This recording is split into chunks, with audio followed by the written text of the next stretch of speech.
Okay, so we are at Herby intersection.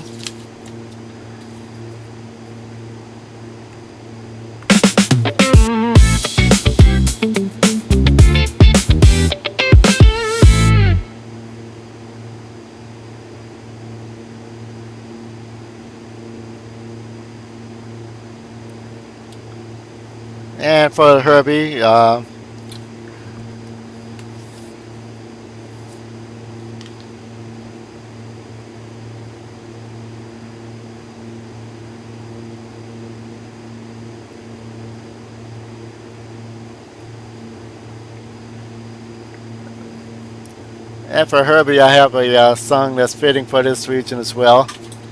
I hope that you enjoy. Herby's behind me now. LLA is ahead. I'm deep in Louisiana now. The Atchafalaya Basin is below me. This is Bayou country.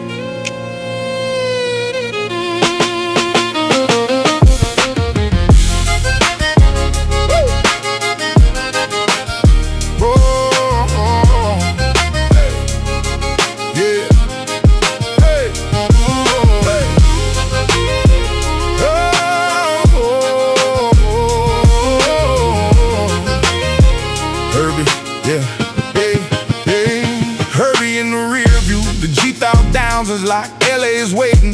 The waypoint's a clock. Below me, the Atchafalaya Basin spreads wide. The largest swamp in America, wild, beautiful ride. Cypress trees and moss hang low and gray. Alligators slide through the water, going about their day. The DA-50 hums a steady, patient song over the bayou where the spirits are strong. Bayou country, you're calling me in through the cypress and marsh where the bayou begins. The water reflects the sky so bright. Louisiana, you're a beautiful sight. Herbie to LLA, the bayou stride, the marshlands roll out, the cypress wide. 15-5, the DA-50's on the beat, crossing the bayou, the rhythms complete. Herbie to LLA, mile by mile, the landscape deepens with a swampy smile. Louisiana, you're under my wing, in the bayou secrets, I'm listening. I'm listening. Hey, hey, yeah, yeah. Below me, the crawfish boats are on the move. Their nets dragging through the water, a familiar groove. The shrimp trawlers head out to the Gulf, a working coast, a life for self. The oil rigs dot the horizon like steel trees, a reminder of the industry that brings the Gulf to its knees. The bayous win like silver veins, connecting the towns through the coastal plains. I think about the lives that call this home, from the Cajun fishermen to the ones who roam. There's something in this water that gets inside your soul, a feeling of the bayou, a feeling of whole. Bayou country, you're calling me in through the cypress and marsh where the bayou begins. The water reflects the sky so bright. Louisiana, you're a beautiful sight. Herbie to LLA, the bayou stride, the marshlands roll out, the cypress wide. 15-5, the DA-50's on the beat, crossing the bayou, the rhythms complete. Herbie to LLA, mile by mile, the landscape deepens with a swampy smile. Louisiana, you're under my wing, in the bayou secrets, I'm listening.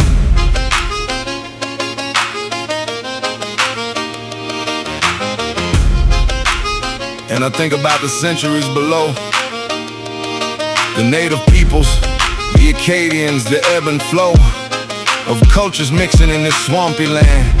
Cajun, Creole, a proud, strong band.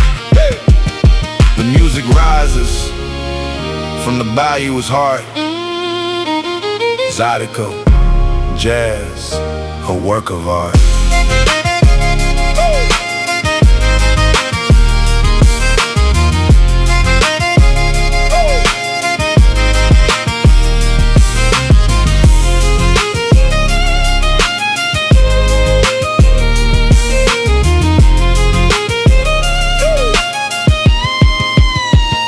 The sun is beginning to dip, the colors start to change. From blue to orange to purple, beautiful and strange. The bayou is alive with the sounds of the night, a symphony in nature, a beautiful sight. The water reflects the fading light, a mirror of the day, a peaceful night. LLA is getting closer now, the waypoint's in my sights. A quiet celebration before the Mississippi nights. I'm still in Louisiana, but the border's drawing near. The bayou's calling me to stay, but I must persevere.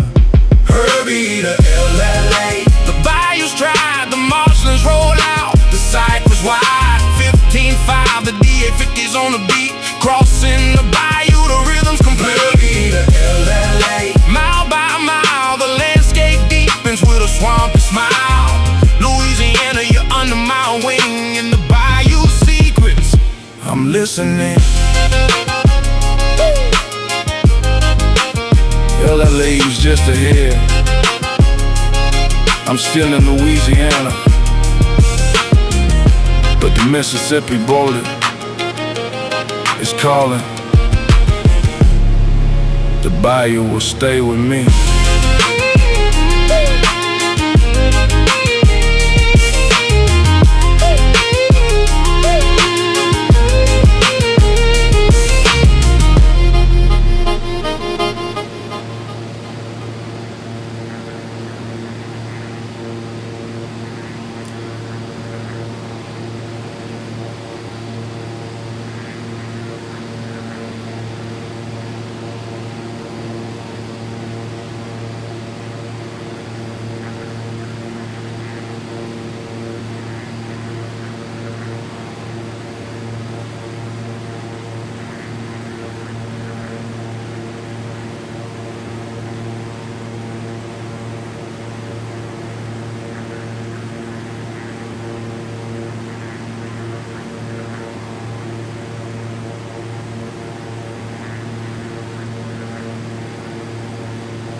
So I've seen this before with the fuel gauge. I clearly turned my transfer on and off, but it didn't. It seems like it just still drained the right tank, and the way it's supposed to work is the engine is supposed to draw fuel out of the left tank, and it tops it off from the right tank. The right tank is supposed to be like a reserve. So I'm not sure what's going to happen here because the left tank has not moved. Now, just to see if the two got crossed, I actually turned my fuel transfer. I actually turned the fuel transfer valve on, and it seemed like the only thing that accomplished was draining more fuel out of the left tank all the way to empty. So I know that this is about right. This is about half the fuel is burned at this point in the journey, but I'm not understanding why it's not. So I have an emergency aux tank, and that's, we see it's E, so no need to switch to that tank. I'm just going to see what's going to happen.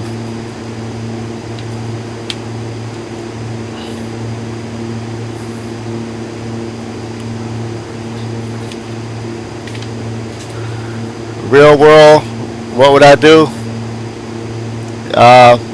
Land ASAP, or as soon as practicable. Don't have to be an emergency landing, but let's say where we are.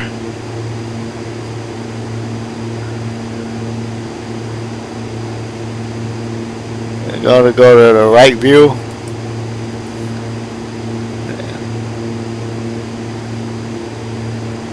And if this was a real situation, I would suspect that there's something that's blocking the right tank, and I would, or the left tank, and I would actually make a landing. And in this case here, the closest airport is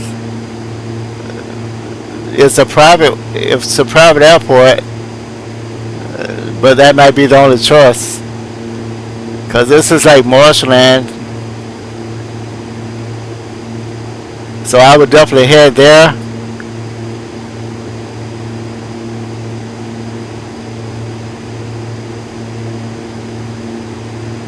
It's better to land there and explain to the owner. No, it's going to come out. It's going to come out with a shotgun. You land there without his permission. But it's better to explain it to him. And with the name, okay, Little Pelican, and that's at Catfish Lake. You develop a good rapport with that guy and explain to him, hey, look at my gauge, it's showing a fuel issue. He might even invite you to go catfishing with him. So go fishing for some catfish in that pond there, or that lake. So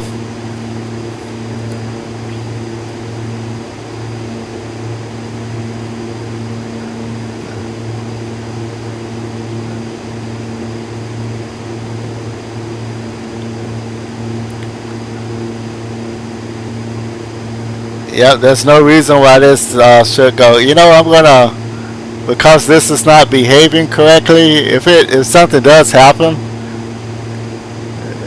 I do have an alternate.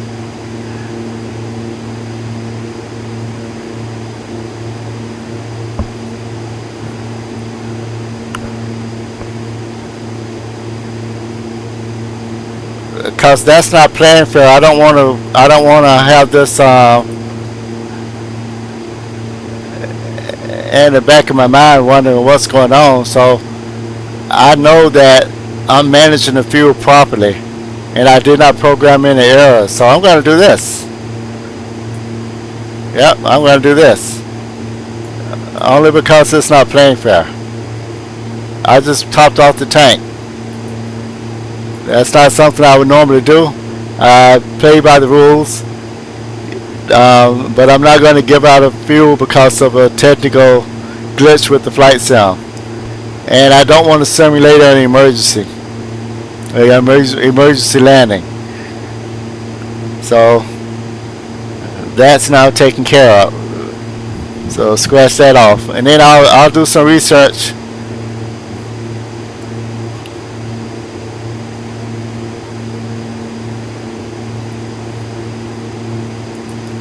Yeah, I'll do some research. I don't like to manipulate stuff like that. I like to fly it. Now, you saw me take off at a tower airport without talking to controllers. That's not something that you obviously won't do. You'll do it one time, and then it won't happen again because you won't have a pilot's license. And if you get off lucky, but there's a lot of things that can happen if you don't abide by rules.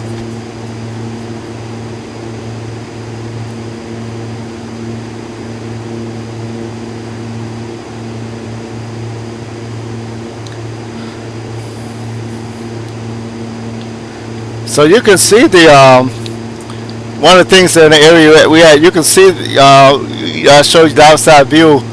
You know, you got the marshlands and stuff, and you can see the extension of the network values and marshlands.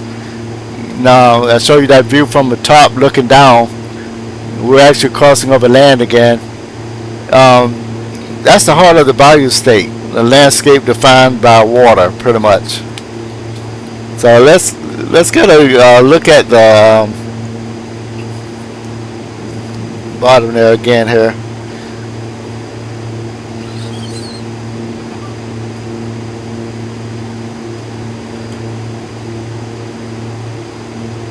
If I could get there.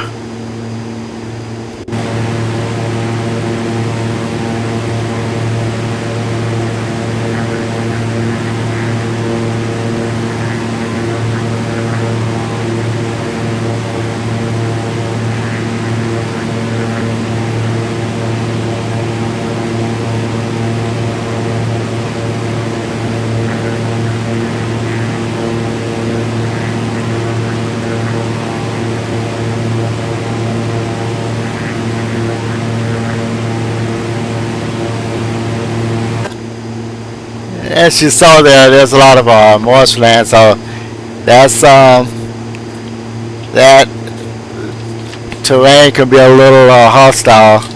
So I guess you get it on either end there. In the desert, you can bake while trying to get out of the desert, and here, you're in that marshland. It's a place where we go get food, shrimp, fish, gators, turtles, all kind of things in there. But those things also eat people.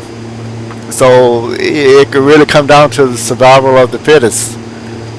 We have the advantage of being able to use humans. We have the advantage of being able to use our brain to overcome those, because there's things out there, wild creatures there, and it really will come down to the survival of the fittest. So be careful out there. I was while stationed at Corpus Christi, I was going to take this route in the Cessna 172, and the helicopter pilot, one of the pilots, he advised me against it. And had this not been a simulator flight, I would have took a more inland route to get to Florida. And it was a command event there, detachment. I was just going to fly from one flying club to the other, the Corpus Christi Flying Club, and to the Pensacola. I think at the time it was the Pensacola Flying Club, and I was just going to land the plane there, airbase to airbase. And I believe it was like a 1 week project or mission we had, and I was just going to stay there. And but he said, don't do that, don't fly over that. And you saw, I just showed you a good view of why not. And he was right. So I didn't go that route. Actually, I didn't end up canceling the flight.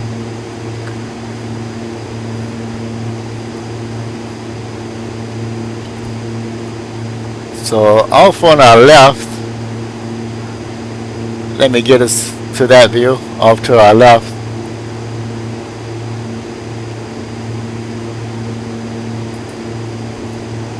so it's hazy, so you can barely see it, but that is Lake that is White Lake. It's a huge lake.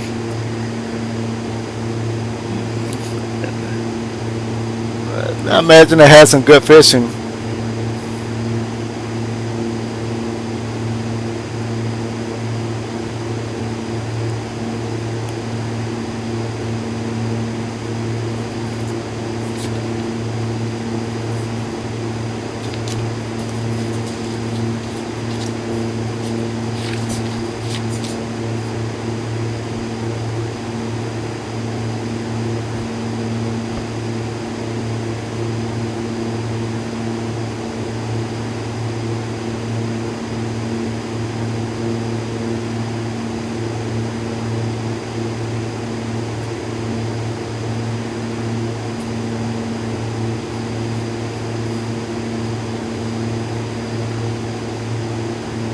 And we're far enough inland where you can look on the right and see.